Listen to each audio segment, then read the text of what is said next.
அழைக்கப்படவில்லை. நாம் வேறு பிரித்து எடுக்கப்பட்டவர்கள். நாம் இந்த உலகத்திற்கு சொந்தம் அல்ல. நம்முடைய சரீரம் நமக்கு சொந்தம் அல்ல, இயேசுவுக்கு சொந்தம்.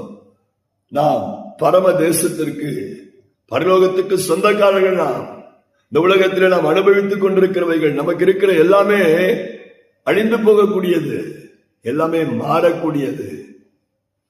எதுவுமே நிரந்தரம் அல்ல, எதுவுமே நித்தியமானதல்ல. இயேசு மட்டும்தான் நிரந்தரம். ஆண்டவருடைய அன்பு மட்டுமே நிரந்தரம். அவருடைய வார்த்தை, வசனம் மட்டும், வாக்குத்தத்தங்கள் நிரந்தரம். பரலோகம் நமக்கு நிரந்தரம். ஆகையால்